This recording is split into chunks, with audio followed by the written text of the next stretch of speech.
All right. So we are recording now. So just want to welcome everybody, especially Dr. Boyce. Thank you so much for coming to our meeting. We really appreciate you coming and giving your knowledge to everybody. And we'll make sure to post this on our YouTube channel after the meeting. So any of these students that were unable to come will still be able to hear the information. So with that, go ahead, Nagla, you can take over. Thank you, Lexi. Can you stop sharing? I need to see your faces. I'm like Dr. Ayesha. I love engagement. So this is such a pleasure to welcome you all. For whoever is new to this is the first informal Come Talk to GSA. So Dr. Ayesha, we decided this year because of the pandemic to have an informal space where we come and care for each other. So this is our first informal get together, and we are so thrilled to have Dr. Ayesha Boyce as our speaker today. I was given the task to present Dr. Ayesha, and what a mission impossible. So I will try to do my best, Dr. Ayesha, to present you and the wonderful things that you do for all of us. So the simplest that I can say about Dr. Ayesha, that she is an assistant professor in the Department of Educational Research Methodology. Dr. Ayesha is a co-director of UNCG Office for Assessment, Evaluation, and Research Services. This is something that, just a beginning for her. And I love in her bio when she said that she is an evaluation educator. She is a practitioner and a scholar. But I think, Dr. Ayesha, what is unique about you is your research interest, because you are always focused on values like diversity, equity, inclusion, access, social justice, especially with marginalized populations. But I decided today to present you in a different way. I decided to present you as one of your students who has the pleasure to be in your classes. Dr. Boyce is one of the most caring professors I have met on our campus. She, in each class, and literally each class, she is making sure that every student voice is heard.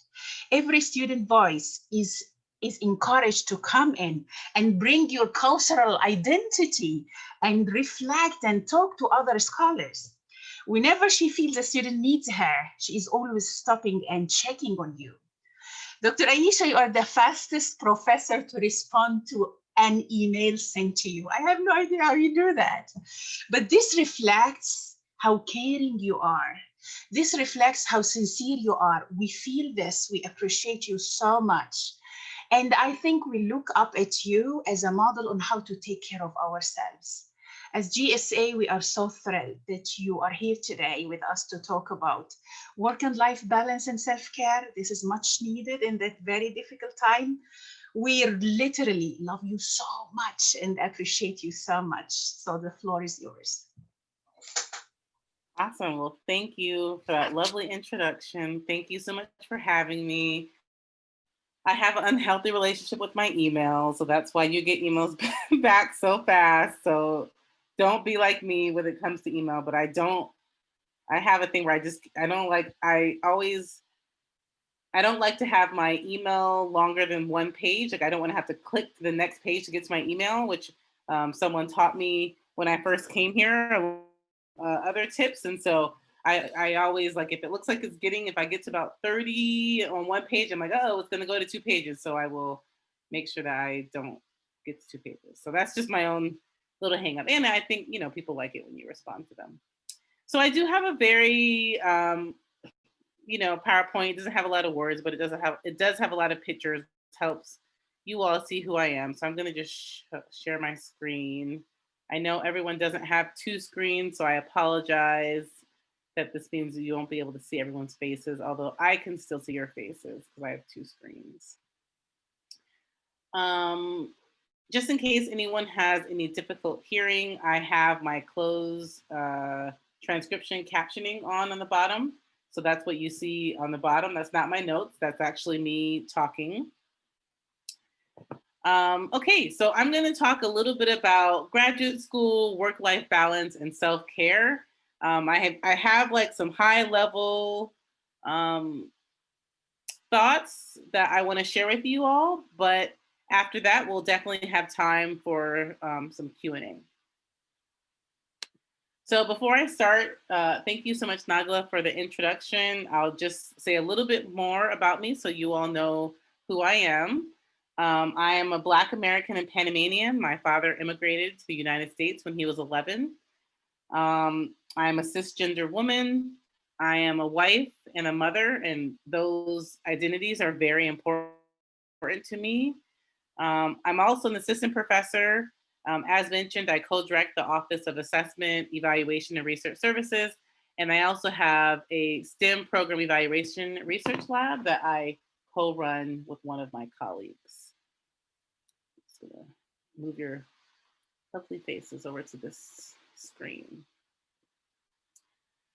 Okay, so I have some lessons learned and reflections that I have learned after being an assistant professor for 6 years, as well as just my own graduate school experience. That, man, I wish someone would have told me these things, or someone needs to tell my students these things. And so, just some high level, super high level thoughts. So the first thing that I want to talk about is time management. And literally, if you take nothing away from this talk and you fall asleep or you log off, this is the thing I want you to take away. Time management is incredibly important. I schedule, as you can see from my calendar, I schedule my time from the time I wake up almost to the time that I go to sleep, because especially now with Zoom, this is an old photo of my calendar. This is from 2017. So this is before I had a child. It looks a little bit different now, but in some ways it still looks pretty similar. So if you can see it, you'll see here that I schedule time to do things with my husband. So those are actually like my social things are in blue. So on the left here side, my husband and I like to go hiking. Again, this is before COVID, but still hiking. You can see on the Tuesday evening, I was going to someone's birthday dinner. And then on Friday and Saturday evenings are time, time with my husband. As you can see, when I was an assistant professor, which was a lot, when I was before reappointment, I'm still an assistant professor. Before reappointment, which is a process that you go up for prior to going up for tenure, I all my reappointment paperwork. And so you'll see I had like blocked off time. So like this, how this looks is exactly how my calendar still looks. And if we get a chance, I'll show you at the end, I'll show you what my calendar looks like now. It's like a lot less blocks of time and a lot of little 1 hour meetings squished all right together back to back to back because of Zoom world. But you'll see here, I scheduled time to work out because if I didn't schedule it, it wasn't going to happen. I scheduled time for a little bit of a social life because if I didn't schedule, it wasn't going to happen. I have class in there. And then I like to schedule my to-dos on my calendar versus like having a to-do list. That way, and honestly, my to-do list gets moved and shifted around all the time. But I like to keep it on my calendar, otherwise I'll forget. And then I have kind of meetings and other things like that. So the different colors mean something different. So if someone reminds me at the end, if you're interested in seeing what my calendar looks like now, I would definitely be happy to share it because it looks different, although it's still quite as full. Okay, so taking care of yourself. This is super important. I think research has shown that graduate school is an incredibly stressful time. Graduate students are at increased risk for physical and psychological disorders just because of the stress that they face as graduate students. And I think not enough people talk about this. So, one of the ways that you can take care of yourself is making sure that you are physically active. And I'm going to talk about successes and failures related to that because I know sometimes there feels like there's no time. Again, all of these are pre-COVID pictures. I'll just say that. So these are not after the pandemic started, but I did have like a group of women who I used to work out with who would hold me kind of accountable. We used to do races and stuff like that. And now we do some Zoom classes together and with other colleagues. But I think that's just really important because if you don't take care of yourself, and when I say physically, I don't mean just working out. I mean what we consume in terms of the food that goes into our body. I also mean what we consume in terms of what we watch, what we read. All of these things are super important to our health, physical and mental. And obviously, getting out and walking around, like we spend much time in this chair. So I've started taking like short walks in the morning and making sure that I schedule a little walk around my house because, you can literally be sitting. I mean, sitting in my chair hours before the pandemic, but now I'm like really sitting in my chair for so many hours. And so, it's important to really be thoughtful about this. I've got an ergonomic mouse, which I guess you guys can't see, but I would recommend this. It's like $20 on Amazon. My wrists actually started hurting from using them like this, and now if I use it doesn't. So all which seems super small can make a huge impact. So getting up and walking around, meditation, breathing, if you're religious or spiritual, praying, like all of these things, we have to think about how can we take care of ourselves physically, psychologically, mentally, spiritually, right? So also you have to get a hobby. I mean, I know that it's really easy to be in graduate school and think to yourself, I only have time for school. But I'm here to tell you, if all you do is go to school and go to work, that is not healthy. So if someone hasn't told you that, let me tell you that. It's not healthy to only go to school, go to sleep, get up, go back to school. It's important to have a hobby. So you'll notice the left two pictures here, the whole time I was in graduate school, I actually played roller derby. Again, pre-pandemic. I was a co-captain. We actually traveled around the country. Again, this goes back to time management, right? Like I didn't have a lot of time to do other things, but I made time to get up and work out. I made time to have practice with my team and travel. We would drive and travel overnight. And like for me, like having this community, which one of the other things I'm going to talk about is having a community of friends and a support system, it was so important to me. Like this group of women just made such a huge impact in my life. And I'm still friends with all of these women, especially these two in this picture here. And so it was physical activity. It was nice getting to hit people on skates. And it was just like a total new skill. Now, in terms of hobbies, I really like to bake. I like to read like fantasy sort of novels and stuff like that. Like that's my one guilty pleasure. When I say read, I mostly listen to things on Audible. I haven't played video games in a long time, but I do like to play video games. I am just a gameaholic. Like any game you want to play, I will play it. Like my husband knows I'm like, do you want to play checkers? Do you want to play chess? Do you want to play Scrabble? Do you want to play Dominion? Do you want to play Carcassonne? Do you want to play the Wii Fit? Like anything. My husband's like total introvert. He's not interested in playing a lot of games, but he'll indulge me. For those of you who know what this means, I do play D&D, which is really fun. And so that is like, we have a D&D game night where I play it on Zoom. So total nerd here, not ashamed of it. It's just really great. When I was in graduate school, we used to do a lot of like go and like paint sort of things. And so that's what those pictures are up there. Me and my other people in I was in graduate school, used to do that. And then my husband and I are both really into like going out and walking around and hiking. And so there's a picture of my son. This is actually a recent picture of him. This is from this past weekend. He's almost 2.5. And he takes up a lot of my time, and it's so beautiful and also so stressful having a child, a Black child in the pandemic. But, we do a lot of things together, and I try to be really thoughtful to make activities for him well. And so I guess that's a hobby because it takes just as much time as all of my own hobbies. Okay, so I want to talk a little bit about support. And there's 3 types of support I just want to spend some time on. The first thing I want to talk about is family. And I want to put in a caveat that I know everyone doesn't have the best family relationship. So I want to say here that family can mean a lot of different things. Some family you choose, some family you don't choose. For me, family is an incredibly important part of my life. I am 37 years old and I still talk to my mother every single day. if I go like 2 days without talking to my mom, and they live in Phoenix, Arizona, so she doesn't live here. If I go 2 days without talking to my mom, she's like, sending out a search signal for me, like, what's going on? I mean, and this was all throughout when I was in graduate school. Even if it was only 10 minutes, I would talk to her. And now we talk, a lot of time we talk right after dinner. So, because I let her FaceTime my son. But my sister-in-law in the top right picture, she and I were pregnant at the same time. And actually our sons are 1 week apart. And so we will FaceTime and let them look at each other. I mean, they're not really talking to each other. They just look at each other. But, I have a spouse that is super supportive, and that is really awesome and important to me.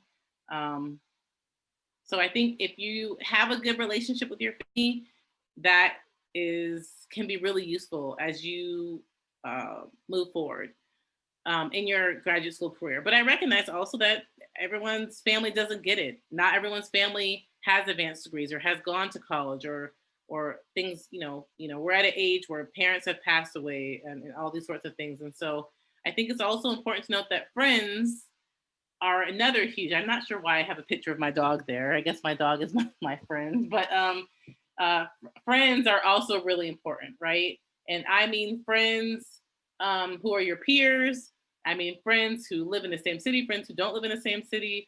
I want to note that all of these things take time, right? Like, and I mean, every single person on this slide, except for my dog, I sometimes go weeks without talking to just because I'm so busy, right? And now it's weird because you don't run into people in the hallways or, I was just talking to my department chair and we both are people who like to be in the office. And so we would often like see each other in the hallway and then like shoot the breeze for like 15, 20 minutes. Like that doesn't happen anymore. I don't have 15 or 20 minutes because I am probably in some other Zoom call, but I'm also just like not passing people anymore. But friendships are super important. So, I know like there's a lot of Zoom action going on between friends. And I just really encourage you, I know it's sometimes you can't do it every week, but I encourage you to develop a network of people. The bottom left-hand corner, these are all women we were all at Illinois at the same time, which is where I did my PhD. And we're still friends. We still talk. We still collaborate. Actually, my colleague on the very left, her name is Lorna. We're doing a panel about anti-racism and evaluation tonight. My friend to the right of me, Gabby, that's her son. Actually, we were also pregnant at the same time, and her son is also 1 week apart. We didn't plan it, just happened. She and I still do evaluation contracts and projects together. My friend all the way to the right, Emily, she sat on dissertation committees for my students. So, the friendships that you make while you're in your graduate school program can literally last a lifetime. My colleagues up on the top, kind of on the other corners, are people who I met here at UNCG, the top two. And these are assistant professors. Some are here at UNCG, some are in other places. And the bottom right-hand corner, these are my colleagues. One is Tiffany Smith and Pat Barlow. We actually met each other at a conference. And then this is many, many years ago. This picture is, I don't know, maybe 4 or 5 years old. Anyways, we met each other at a conference and we like kind of kept up, because we served on a conference leadership together. And 2 years ago, we had a position that became open here at UNCG. I sent it out. Tiffany had mentioned that she was interested and now she works here at UNCG. So this is a perfect example of networking. This is a perfect example of, I would definitely say for mental health and all of these sorts of things, like having someone who you can talk to who understands. So it's great to have friends in your community who are part of your church or other kind of organizations, but it's also important to have friends who get it, who understand what it's like to the loneliness and uphill battle of writing a dissertation. You need to have people who can kind of, you can talk to it and be with you through those struggles. Okay, also super important is having advocates and mentors, right? And so here are just a few pictures of people in my field who are my mentors. So the bottom left-hand corner and the top second one, these are the people who advise me most closely in my PhD program. I still talk to them. I send them my reappointment paperwork. I text them and see how they're doing. The top right-hand corner, that's my department chair. The bottom right-hand corner, Tyler will recognize this person. He's a big person in our field. And he's actually the person who told me when I was trying to decide to get my PhD, he was the one who recommended the school that I ultimately ended up going to. And I still have it. And this picture is only from like in November of last year. So all of these people are incredibly important to me. And I feel like it's important to, my point of this section is it's important to have a village. One person, whether it's your husband, whether it's your best friend, whatever, cannot be the end all and be all that you need. One person cannot satisfy all of your physical, emotional, spiritual needs, right? And so it's important to be able to call on different people for different things, you know? Like, you know, I have some friends that I can talk to the books I read about. I have some friends I can talk about the latest gossip. I have other friends where we talk about, you know, political sort of things. And it's just important to have a village. Again, you don't have to be with that village every day, every hour, because I recognize we're busy and these things take time. But it is really important to make the time to develop relationships with people outside of, you know, just your advisors, because you probably will spend a lot of time with them. Career decisions, right? I think sometimes we don't think enough about this until we're almost at the end. And then we're scrambling, trying to figure out, which causes stress, which causes dismay. And so I believe that there are really three things that every single person who's in graduate school needs to think about, and needs to think about, you know, halfway through their program. The first thing is, where do you want to live? After you're done with your program, can you get up and move across the country? Can you, or are you going to be stuck, not stuck, are you bound to this area because of family or because of husband or wife or partner or children, whatever reasons, are you stuck in this area, or are you able to move anywhere? Because that will will shape the career that you can have. How much money do you want to make? The reality is that some jobs pay more even though you have the same degree. Going into academia, you're not going to make as much money as you would start off going into industry. Not that it doesn't level off eventually, but that is something to consider. Everyone has kind of different fiscal and financial goals. Also important, what do you want your days to look like? I often joke with my colleague. I have a colleague who works, she works for a company, a research and evaluation firm. And, you know, after 5 o'clock, she pretty much shuts down. Like, she's not checking her email. And I'm like, you know, it's interesting because we always laugh because she says, well, she works 50 hours a week. And I'm like, well, no, I work 50 hours a week. I just sometimes I'm doing that work at midnight. And so, you know, I learned pretty fast when I was working for the Arizona Department of Education before I went back to get my PhD. About 3 o'clock, it is like shutdown time. I used to be there in the office and like, we'll be like trying to find things to do. I would like walk around the building because, you know, at 3 o'clock, I need like a mental break. And, you know, sometimes you can do that with the job you're at and sometimes you can't. But I really was excited about the flexibility that graduate school and subsequently being in academia was going to offer me. Even though I still work a ton. Like, it's not like you saw my schedule. I'm working on the weekends sometimes and everything like that. So, okay. Another way to kind of decrease stress and to be really thoughtful is to set goals. You have to have a timeline for yourself. You have to have an idea of what your goals are. And I know a lot of people don't want to think about, where am I going to be 5 years from now? Where am I going to be for 10 years from now? Where am I going to be for 20 years from now? But the reality is that these setting of goals is just incredibly important. And, you know, if we don't start thinking about our short and long-term goals, then, you know, they might not happen, or we may meander a bit trying to get to a place where we can reach them. And so these are just some examples. This little board here is a board that I used to have in my office, in my graduate, while I was finishing my PhD. You can see I had like a timeline for wrapping up things for my dissertation, and I had evaluation reports. If you look to your top right-hand corner, especially Tyler's my student. I advise her.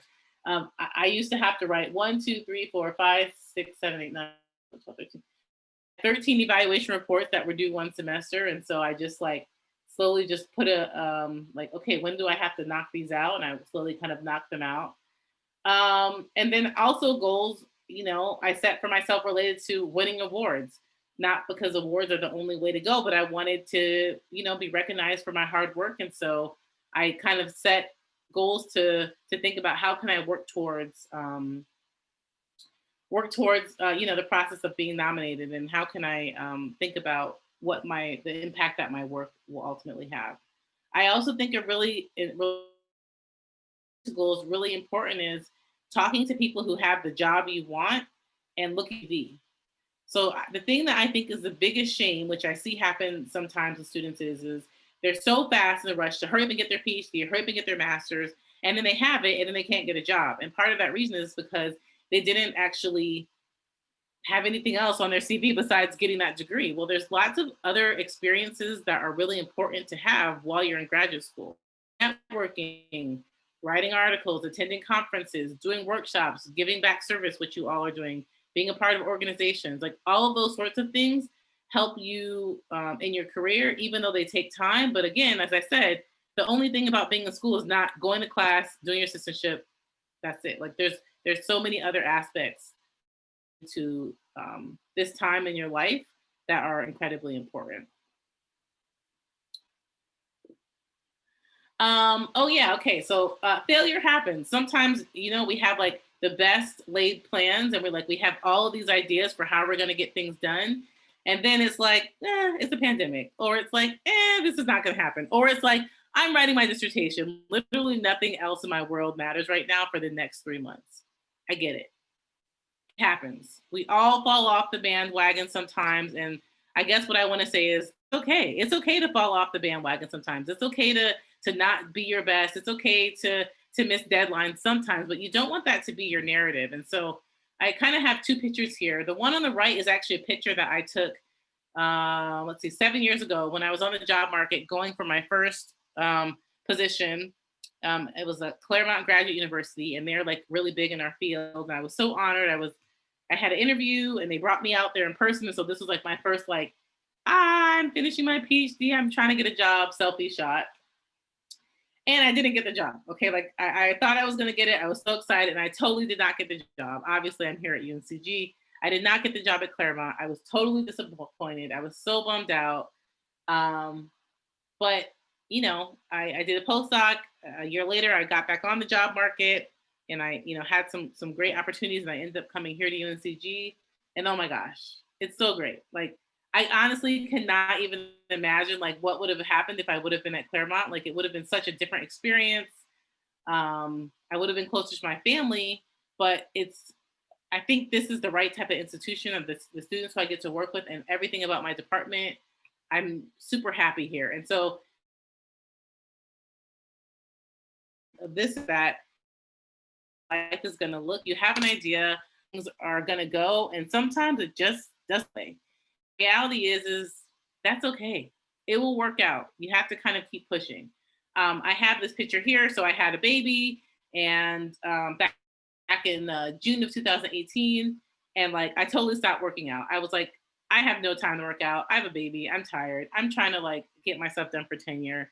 And I totally just got to a point where I just started putting everything and everyone first before me. And then I was kind of eating but just not really eating well, not working out, not kind of doing the things that I know are really important to me to kind of keep me in a good space. And so kind of at the end of last year, I was like, okay, girl, you need to get it back together. This is not gonna work out well for you, and you don't feel healthy. You don't feel, the way you want to feel. And so, I don't know if the pandemic helped or hurt my efforts, but, right before the pandemic started, I was like, okay, I got to get it back together. I'm going to start working out. I'm going to start eating right. And so as you can kind of see the progression, things have been going really well. But it's hard, it's hard. It's not easy to be sitting at home all day and you want to eat your snacks and all of these other things. But it was kind of a commitment that I made to myself and to my family to be a bit heavier, be a bit healthier. And so, as you can kind of tell from the pictures, that's been going pretty well. Let's see here. Okay, a couple of quick things. Sometimes it can be difficult to receive feedback, and then I'm going to wrap up so we can have some discussion time.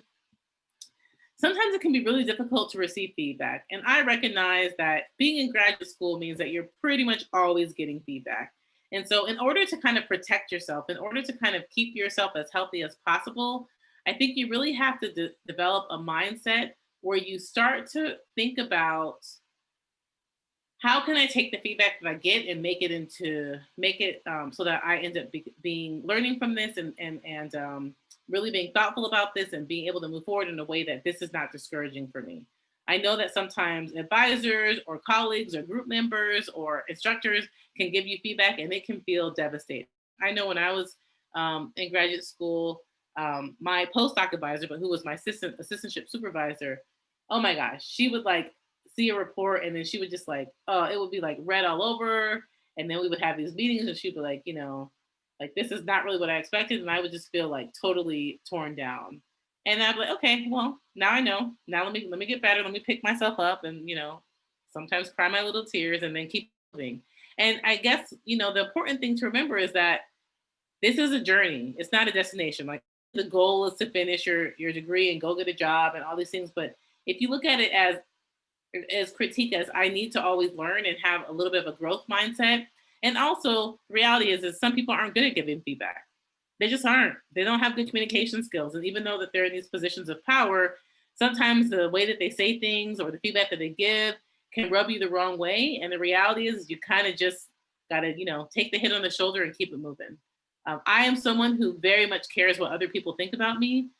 But sometimes you kind of just have to let that go because there's some people who probably aren't just going to like you. And as long as you have to kind of do the best thing you can do, but, being thoughtful about their communication styles and your communication styles and really developing an emotional maturity can really help you receive feedback and move forward. So let's see. I just want to say something quickly about the time that we're in. This is a unique time. Like, okay, like I don't know when I think the last time there was a pandemic, none of us were alive. I don't think, at least in this room. And so it's weird. It's hard. It's stressful. People are out here doing what they want to do. Not wearing masks. The numbers are going up. Nobody's getting flu shots. Like, I get it. It's a scary time. We're going into an election. We are also in a moment where there's are in the reckoning for racial inequities, and all of these things are stressful. Like all of these things are in the backdrop. Like no one is getting their master's or their PhD in a vacuum where none of these things matter. And so the thing that you really have to be thoughtful about is that all of these things are happening around me, and there's some things I can control. There's some things I can't control, but I have a goal in mind, right? Back to these goals. I have a goal in mind. I'm here to finish my degree. And honestly, once you finish, like no one can take that away from you. No one can change that. And honestly, no one looks at your GPA. So, I mean, totally like do the best you can. But like, I've never had one person ask me, what grade did you, okay? So I'm not saying like don't pass classes, but I'm also saying an A- is okay. The world will go on. If you miss an assignment here or there, it will be fine. Like, so, but just with the recognition that there's kind of a lot going on right now. So we really have to try to be kind to ourselves. We really have to be kind to others. When people don't show up or don't have their camera on or are late to things, I think we just have to have a little bit of extra grace. And, we need people to do the things that they're supposed to be doing, with their work and their assignments and everything. But we also need to have a bit of extra grace. And I should say that also with ourselves, right? It's sometimes things you just can't get something done, or you're too tired, or whatever happened. And, that cannot happen all the time, right? Because now I think we are like functioning in a pandemic, but we do have to try to be kind to ourselves. And we do have to be really aware, again, of what we take into ourselves in terms of what we watch on TV, the people we hang out with, but those things can impact, our cognitive and kind of like social well-being. The last thing is it's really important for you to think about, how do I want people to think of me? So I love that Nagla introduced me from the perspective of how she sees me as a student, not like what's on my CV, not how many articles I've written or how many grants I have. Here's who she sees me as, someone who is one of her instructors. And I love that because I think that is a perfect example of how we should really think about the decisions that we make, where we put our time is, how do we want people to see us? How do we want people to view us? What do we want our narrative to be? And that's something that we actually have control over, right? We don't have control over exactly what people think about us, right? Like everyone forms their own opinions, but we can be organized, we can manage our time, we can be consistent. And these are the sorts of things that people will remember. People remember when you take a little extra moment with them, or when you try to say a kind word, or when you try to be thoughtful, or when you try to respond to an email in 24 to 48 hours, with the recognition that that's not going to happen all the time. You can't do these things all the time. But when I think about how I want to be known, you know, the reality is that my CV is great and I'm really proud of everything I've done. But if my students think I'm a jerk, or they think that I'm a bad mentor, then that matters to me. Like, I want to be known as someone who cares deeply for students, as someone who's a good teacher, even though those things don't necessarily carry the same weight on my promotion and tenure as other options. And we all have to make decisions about where we put our time, because there's only so many hours in the day. And oftentimes my time, that the thing that gets cut is my sleep, which is not ideal. Everyone makes sure you're getting at least 6 hours of sleep. I have a friend who's a sleep specialist. She's a biologist or something like that. Anyway, she told me as long as I get at least 6 hours, I'm okay. So don't get less than 6 hours of sleep if you can every night. I know it's hard to get 8 or 9, but you should definitely try to at least get 6. Like, that should be the cutoff. And most days I get pretty close to that. Some days I don't get that. So, you have to decide, how do I want people to think of me? What do I want my narrative to be? Anyone who wants, you can just Google me and go look at my CV. Like I said, I'm pretty proud of it. But I do want to say, my first year here, I totally thought about quitting. I was like, whoa, I am out of my league. I had submitted articles that didn't get accepted. I had submitted grant proposals that didn't get accepted. My teaching evaluations weren't bad, but they weren't great. And my department chair always says I'm like way overly hard on myself compared to like other people, but whatever. I spent like May of after my first year here, literally trying to decide, do I want to apply to other jobs? Can I do this? Am I cut out for this work? And I really had to sit myself down and decide, what do I want people to think of? How do I want people to think of me? What do I want to kind of be known for professionally? And I just decided, okay, like, I'm just gonna just do the very best I can do. I'm gonna not leave anything on the field, for those who are, sports fans, sports analogy. And I feel like I've done that. And the past 5 years after my first year have gone pretty great. And so sometimes you don't, if you just stick it out, if you just kind of keep going, things will work out. And if you just keep pushing hard, things will work out. I recognize that that is not the way everything is in life, but for the things that you can control in terms of like how you spend your time, the quality of work that you put forward, and super important, those are the types of things we remember for. And those are the types of things that I do think ultimately can contribute to your productivity. And, if you're super stressed out, if you're not taking care of yourself physically and mentally, then, you're not going to be able to be productive. And so you have to really think about, how can I make sure that I am productive? And I definitely think that kind of the different things that I've talked about here will, and this is my lab, I should mention, this is my lab group here, us on Zoom, some of us, that will really help you be productive and continue to move forward. So I think what I'm going to do is, because I'm right on time here, I've tried to say 15 minutes. I'm going to just stop here. I'm happy to share my slides. I'm going to just stop my show so that we can stop sharing my screen, so that we can, if there are questions, I see there's some questions and stuff like that, so I can answer those. Or if there's other questions. Thanks, Dr. Boyce. If you want to answer, I think Tyler posted a question in there. I'm going to answer that, and then we can just unmute ourselves after that. Oh, yeah, okay. What do you suggest for people who try to make a timeline, but things seem to change as you get through your program? Yeah, I mean, that's rough. Actually, let me just share this real quick. Actually, let me share one thing on my screen. So, the best laid plans will sometimes not go the way that you want them to go. But let me just share super fast.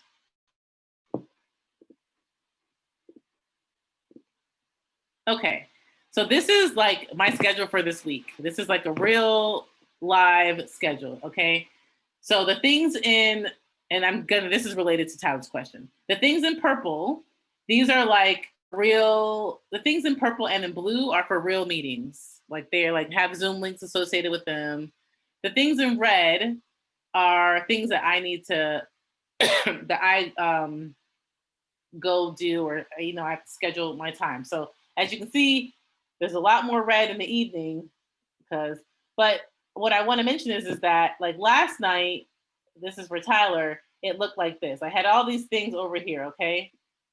And then I was like, well, I did the UC Merced thing at 7:45, and then I kind of hung out with my husband. We watched some TV, which was great. And then I was like, okay, I got to revise this chapter I'm working on. So then I did that after my husband went to sleep. And then at about 10:30, I was like, I'm tired. So now I got to start moving things around. So this is literally my life every day. I go, oh, well, that's not going to happen. Let's move this over here. I got to email somebody about some RU supplements. I'm nominating one of my colleagues for an award. I'm supposed to like check on this, you know, some other things I have going on. And so I just kind of move things around. And I, you know, usually I work in the evening, but I have a panel tonight about anti-racism and evaluation. So there's not gonna be a thing. Also, this is my brother, text Tony. I make I remind myself, I'm not as, my brothers are horrible at keeping up with me. And so if I don't text them, they probably won't text me until the holidays. And so I have little reminders to like text my brother, my younger brother, and my older brother. My reminder for him is every other week. And so, you know, the thing is you kind of just do the best that you can do. And I think the hardest thing, which is probably similar to like diet and stuff like that, is if you fall off the wagon, just get back up. Like, you know what? Today was a total crash and burner. You know what? Today, I'm just going to sit and watch The Last Airbender, which is great if you have time on Netflix to watch it. And you're like, this is what I'm going to do with my time today. And you literally cannot do that every day. But some days you're like, I need a mental break. Nothing else is happening. And then you just do that. And then you just, the next day you get back up, and you can't do that day after day after day. But then the next day you just get up and you're like, okay, you know, a class isn't offered the time you thought it was going to be offered. Okay, well, I'll switch something out.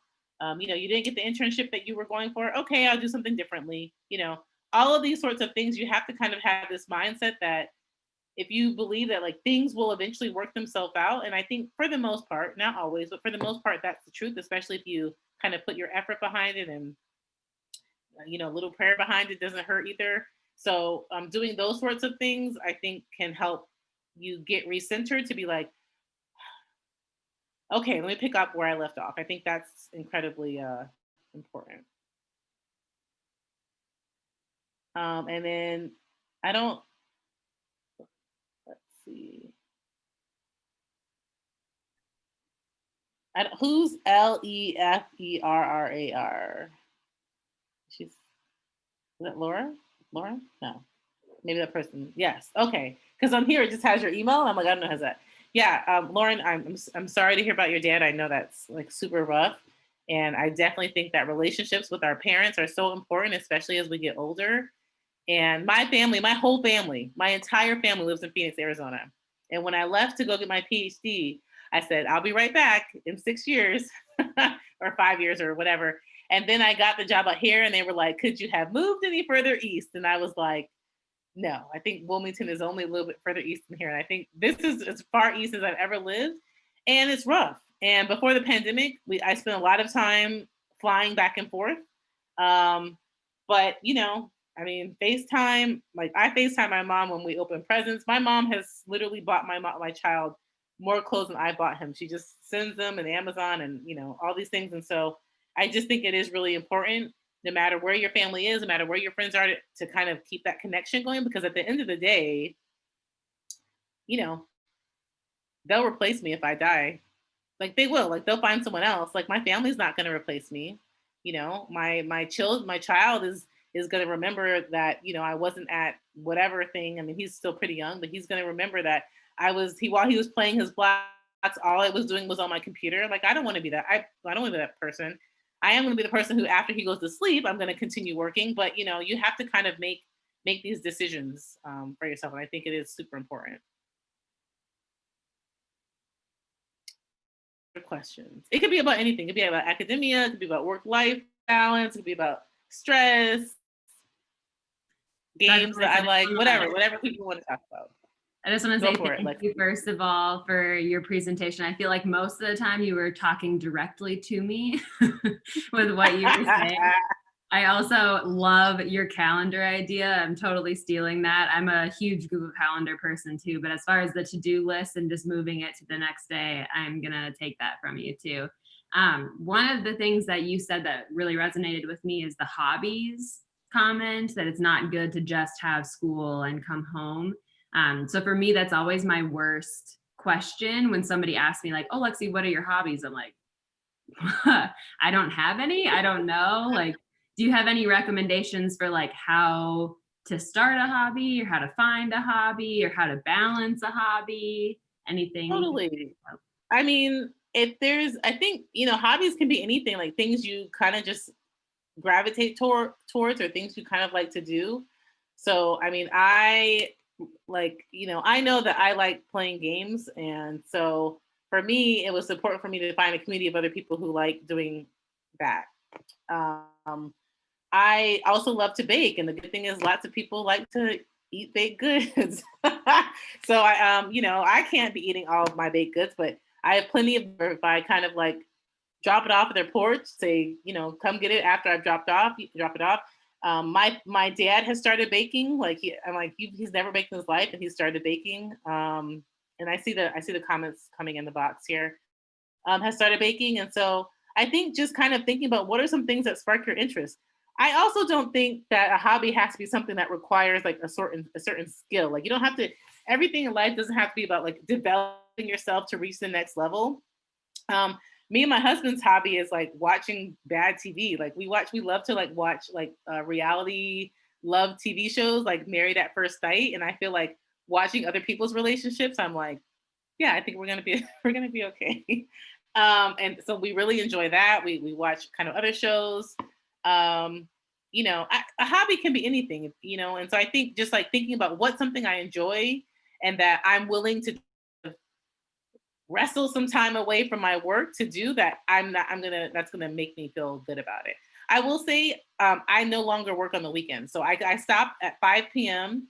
on Friday and pick it back up Sunday in the evening. I will check email, which I don't count. Again, we had this conversation already, which I don't count as work. But for me, that's been really great because I'm now at a point where I have enough done where I can do that. And then but literally all day Saturday, I'm hanging out with my family. Me and my husband work out, and I'm literally thinking, you know what I could be working on? This report. I'm writing these papers, and like that feeling never goes away. Yes, to answer your question, Lauren. Yes, totally. So it's kind of like you just have to fight against it, I guess is what I'm saying. Like I'm into my career, I'm doing really great things, and even if I'm not in front of my computer working, I'm constantly thinking, even sometimes when I'm with my son, which is horrible to admit, but I'm just thinking like, okay, he's coloring. I could probably read about 15 emails, and I don't do it. But I have to stop myself because it's so hard. There has to be some sort of boundary, which is so hard. Lauren, how do you get people to see you as capable? The best way is to totally be capable. Like, I know that's like a horrible answer, but like the best way to get people to see who you are is to show them who you are. So if people don't kind of see you as a certain way, you have to show up I think like you have to show up on time. You have to ask for feedback. You have to take initiative. Like, in your assistantship, I love it. And Tyler's a good example of this, and she just started, so I'll just pick on her. I love it when students come in and then I say, okay, here's like all the things I want you to do. And then they go and they do them and be on time. Like that's the bare minimum. Do it on time and have it be high quality. But I also reach out and say, hey, how was this? Can you give me any feedback on this product? Because sometimes we're busy and I'm like, oh, it was good enough. I guess that's fine. So I don't have time to get feedback on everything unless someone asks me. Also, taking initiative to do extra things that nobody asked you to do. Now, don't get me wrong. Don't go too far and do like other people's jobs or do something that, if you do it, it would have ultimately been a total waste of time. But like, if like the logical next step on something is this other thing, but like you have time to do it, getting started on that early, those are the types of things that me as an advisor, I really appreciate. I love it when students come and they're prepared and they're organized. When they come to me and say, okay, I have this plan for this. Come to me with an idea. Hey, I had this idea for a paper. Like, could we collaborate? And I'm like, yes, let's totally do that. Versus always waiting on someone else. And so I think that when I think of like the most capable, like my most capable students, they got things done on time. It was high quality. And I know that sometimes it meant, there was some late nights, a little bit of that, but that's the way it goes. And so I think that's how people see you as capable, is showing up. And it's not just being capable once, it's being consistent. Consistency is key. I honestly have some students who they will turn in something. I'm like, oh my gosh, this is so good. And then they'll turn in something else and I'll be like, I'm not reading this. Like, this was a waste of my time. I'm just being honest. You shouldn't have sent me this. It's a waste of my time to read this. Take this back and send this back to me in a couple of days. And they're not consistent. And I'm just like, okay, well, I can't ask you to do anything extra because I know that you're like this. You know, you don't want to be seen like this. You just want to be, you don't have to be the best all the time. I just want students who are like consistent. Like, just be the best you can be and do the bare minimum that you can do. I think that's super important. Okay, yep, I hear you, Lexi. There's one more question. I'd love to hear more about the last. Oh yeah, two. Okay, I see here about stress. How to ease a bit of that uncertainty and fear. Okay, so one is physical activity. Physical activity, I'm not like in the kinesiology department, but you know, it releases endorphins. You will sleep better. All of these things are better. You have to get out and move your body. And I don't mean like, you don't have to be outside. Like, this is the crazy thing about the pandemic. I will probably never have a gym membership ever again. I do so many Zoom workout classes. And more importantly, if you go to YouTube and literally just type in home workout, no equipment, you can get the best workout of your life in 15 minutes. Do a 15-minute workout. Like, I'm working out these things, but like, I meet with my nutritionist and she's like, man, it would be really great if you walked a mile a day. And to that, I was like, I don't want to. And then I was like, I'm going to do that. Right. So like my goal right now, and this is like addition to the working out and eating I'm doing, but she's like, walk a mile a day, you'll feel better, you'll sleep better. And so that's one huge way to take off a lot of stress, is to move your body. I get that there's never any time for that. I would recommend getting up early and doing it. Working out first thing in the morning is really great. Or if you start to have like a low in the afternoon, that's a really great time to work out. Also, meditation or prayer, if you're a spiritual person, that can be really great.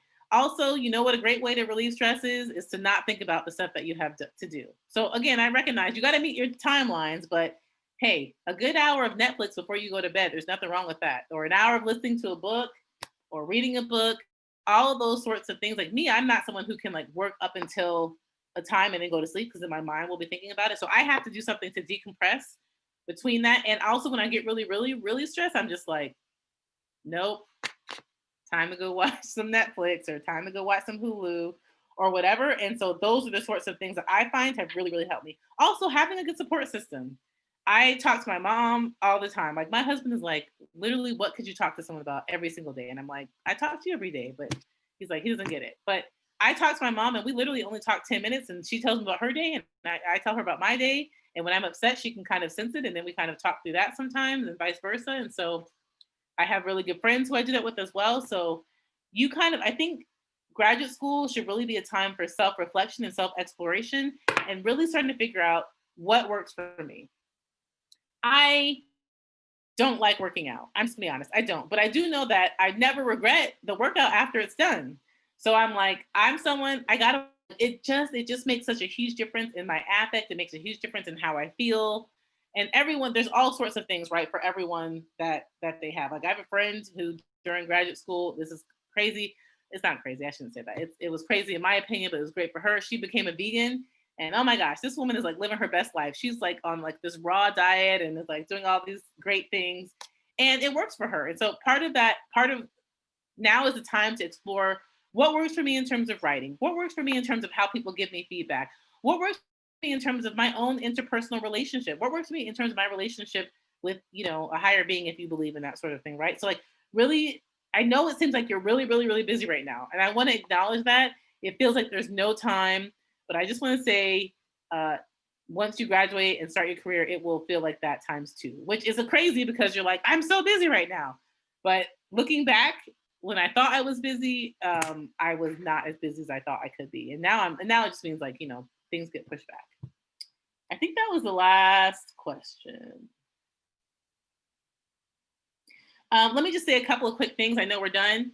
I'm really into giving feedback on CVs. I don't think I mentioned this, but I love giving, this is like my own little thing I'm interested in, is like ripping apart people's curriculum vitas So if you're ever, I always tell people this, and I only get like one person who ever sends it to me. But if you're ever interested, now or in the future, give me lots of lead time. We just looked at my schedule. It might be a month before I get back to you. But send me your CV if you want someone to give it a critical eye. Feel free to go look at my CV. I put a lot of time into it. Also, I update my CV every month. I think you as grad students should probably update your CV every other month. Don't wait till the end of the year, because someone will have a job or there will be an internship or opportunity, and then you'll be like, now I got to stress out and getting my CV done. So also doing things that you know you're going to have to do ahead of time really helps. So send me your CV. Also, those who want to talk some more, I'm busy, so not be next week. It might be like, a few weeks from now. But if you ever want to talk, totally feel free to reach out to me. Last thing that I want to say, I know we're over time, is that if your advisor or your mentor or your instructor or someone in your life has not told you that you are special, that your life matters, that you're doing great work, I'm someone who's on faculty, and I'm telling you, I want you to know that it does.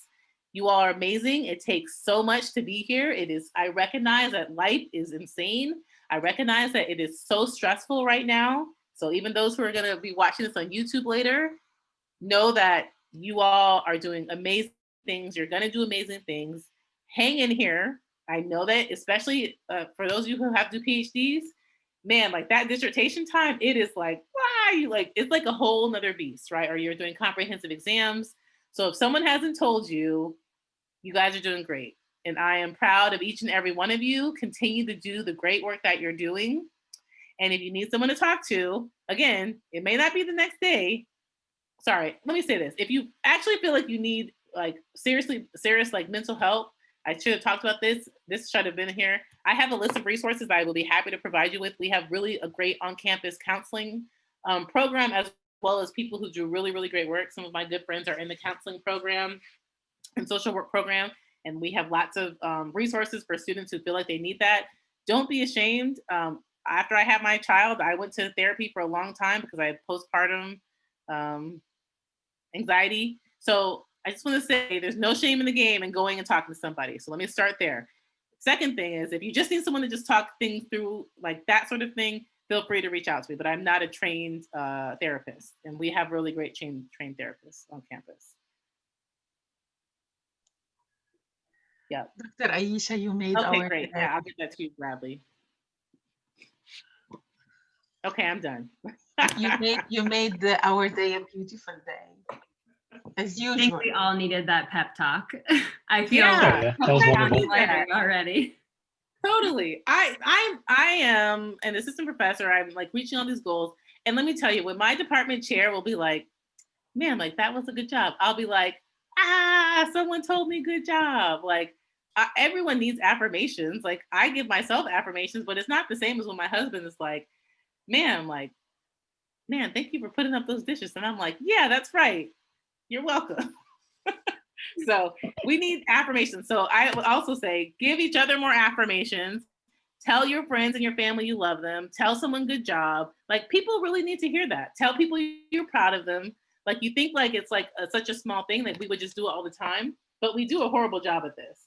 And so I have totally found that, like, especially with my friends, sorry, my nose is running.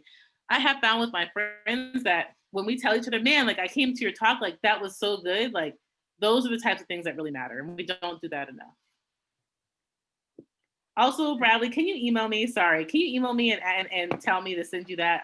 I'm realizing that I'm going to another meeting after that. And so if you don't email me, I'm just going to put my email in the chat. Also, others who said they wanted to reach out to me. That's fine. Yeah, and if nothing else, I'll send you another message on Twitter since I was just talking to you earlier. Oh, okay. I was like, someone's talking to me on Twitter. I don't know who it is, but I'm happy to do Yeah, it's me. Any social media is me. It's okay. Awesome. All right. Well, everybody put your hands together for Dr. Boyce. Thank you so much for coming. We all needed that. And I'm sure everybody that watches it on YouTube is going to need it too. So thank you so much for your time. Thanks for putting us in your schedule and teaching us about your schedule. Thanks for everything that you said. It was so great to meet you and have you here. Okay. Everyone take care. Awesome. Thank you. Thank you so much. Reach out to me. Everybody. Lexi, are you leaving or staying?